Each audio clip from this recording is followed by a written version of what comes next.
we can see chromium atom in various complexes: fluorine, water, ammonia, cyanide. Ligands are different, and oxidation state is also same. So here different colors we can observe. Though metal is same, though oxidation state is same, but the ligands are different. In this case we can observe various colors like green, violet, yellow, etc. So next, our next point is common coordination numbers and its geometries. When two ligands are attached to the central metal atoms, it will contribute to linear geometry. When four ligand atoms are attached to the central metal atom, we can call that as a coordination number as a 4. And when coordination number is a 4, that coordination complex contribute to a square planar or a tetrahedral. Depending on the nature of ligands and metal atom, their geometry is occurred. Sometimes it is occurred as a square planar, or in some cases it is occurred as a tetrahedral. And when the coordination number is a 6, at that time the geometry occurred is octahedral. So depending on the coordination numbers, the various geometries are occurred in coordination complexes. So we can observe here coordination number 2. When coordination number is a 2, examples are copper NH3 twice, AgCl2, AuCN2, HgCl2. Here two ligands are attached to the central metal atom. When these conditions occur, then the complex formed is a having linear structure or linear geometry. These are linear, and the ligand metal ligand bond angle is 180 degree. So chlorine, silver, chlorine, these metal ions have D10 configuration in the ground state, and they are linear. Their angle is 180 degree. When coordination number is 4, at that time two types of geometries are possible. First type is tetrahedral complexes, when transition metals which does not have D8 configuration forms a tetrahedral complex. For example, FeCl4 minus, MnO4 minus, etc. Then square planar complexes. If the central metal ion has a D8 configuration, mostly it will form square planar complexes. For example, nickel cyanide complex, palladium chloride complex, platinum chloride complex, where D8 electronic configuration is there, therefore the geometry of the complexes are square planar. When coordination number is 6, at that time this leads to a octahedral complex. But when this type of complexes are Ma6 has octahedral coordination and the symmetry is octahedral, other complexes of the type Ma5b, Ma4b2, etc. are also known and octahedral complexes, even though they do not have octahedral symmetry due to unsymmetrical nature of the ligands. So in this picture some common ligands are listed. Here H2O, NH3, Cn, NO2, SCN, OH, X. These ligands are monodentate ligands, or they are also called as unidentate ligand, because they can form one bond with central metal atom. H2O, aqua, ammonia, amine ligand, cyanide, nitrite, thiocyanate, hydroxo, halides. These are the monodentate ligands. Then we can see bidentate ligand, the ligand which can form two bonds with the metal atom. It's called as a bidentate ligand. Here oxalate ligand, ethylene diamine. Oxalate ligand is shown as OX, and ethylene diamine ligand denoted as En in the bracket. So these are the bidentate ligand because they can form two bonds with the central metal atom. Some ligands are polydentate.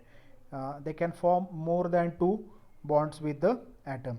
Some examples are EDTA, ethylene diamine tetraacetic acid. Actually this is a hexadentate ligand. This EDTA can form 6 bonds with the metal atoms like calcium and magnesium, which is used in the hardness determination or water softening experiments. Diethyl triamine is another polydentate ligand. So various polydentate ligands are present They are called as polydentate ligand because they can form more than two, or they can form many bonds to the central metal atoms. Therefore, they are called as a polydentate ligands.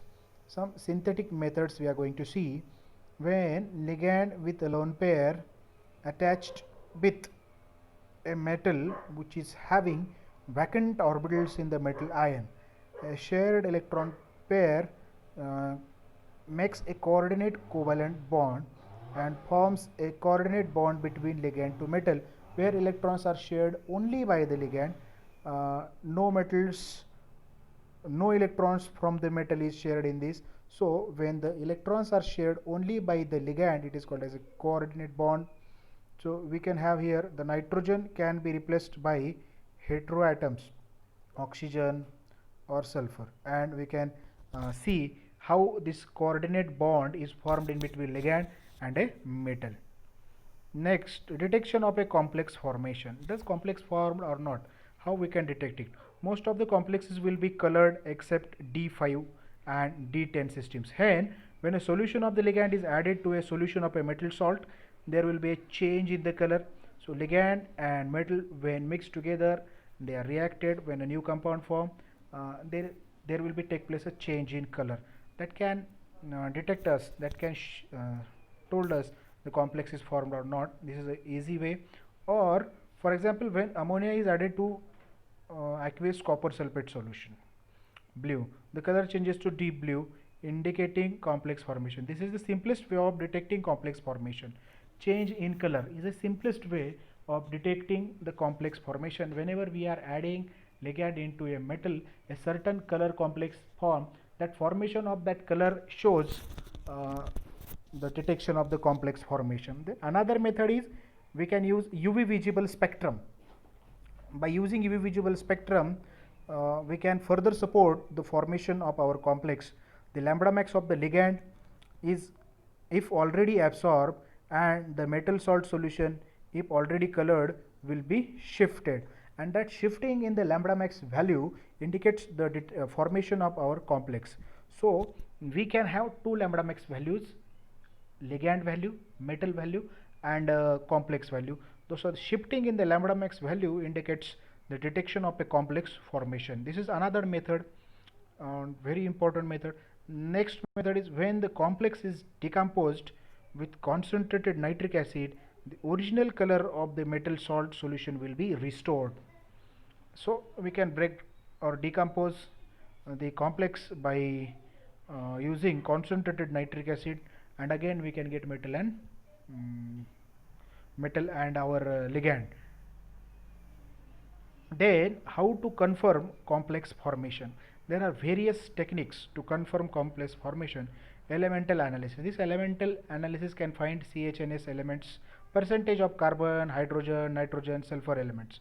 Then molar conductance. By measuring molar conductance, we can also confirm complex formation. Complex is neutral or charged. It is shown by molar conductance. Then magnetic susceptibility. By this method, we can find out number of unpaired electrons in the complex, oxidation state of the complex, and we can say whether the complex is paramagnetic, diamagnetic, or the magnetic nature. We can predict from that. From IR values, coordination of the ligand with the metal, we can find does that coordination bond forms with metal or not, ligand is attached to the metal or not. That can be found by IR values. UV visible spectra, oxidation state of central metal, geometry of the complexes can be predicted by using UV visible spectra. Then number of unpaired electrons in the central metal atom can be predicted by using APR, and thermal stability of the complex, decomposition of the ligands, can be found by TGA, thermogravimetric analysis, and DTA analysis. So these are the some of the methods which we can use when we are forming any inorganic coordination complex. Whether that complex is formed or not, if we have to check that, then we can use these various methods. By using these various methods, we can get various data, various information, and by collecting those information, we can conclude that our complex is formed or not, and we can check their purity again. So these complexes are having various isomers. Isomers mean same formula but different arrangement of atoms in a space, different properties. So there are various isomers are present in that. Some of the isomers are structural isomers, some of the stereoisomers. Structural isomers are having different bonds, stereoisomers are having same bonds but different spatial arrangement. So structural isomers are again classified as coordination isomer or linkage isomer, and stereoisomers are again classified as geometric isomers or optical isomers. Here we can see coordination isomers. Ligands are distributed differently between the two metal centers. The exchange of a ligand anion with a counter ion is occurred in a coordination complexes. Here we can see two complexes. In first complex, copper tetraamine, platinum tetrachloride, and again in second, tetraamine platinum and tetrachlorocopper. Square planar complexes are there, and in second one, octahedral complexes are there. These two shows the coordination isomer. We can say that these complexes are show coordination isomers. Then in next slide we are going to study linkage isomerism. Here two types of NO2 linkages are shown. NO2 linked to the complex by nitrogen atom and NO2 linked to the complex by oxygen atom. We can have different names also, different colors also. Ambidentate ligands which can bind through more than one different donor atom is called as a linkage isomerism. Nitro and nitrito compound is shown in this slide, where both the compounds can be predicted also by the colors. Then next is the geometrical isomerism. Here we have cis isomer, trans isomer. When the atoms, same kind of atoms are attached to the same side, cis isomer is there. When same kind of isomers are attached in different opposite to each other, then trans isomer is there. So these are the types of geometrical isomerism. Optical inorganic isomers, enantiomers, isomers that are mirror image to each other. Handedness they are having, they are called as enantiomers. Molecular ions that have enantiomer are chiral. They show molecular dissymmetry. If the molecular dissymmetry is there, then we can say it as a chiral molecule.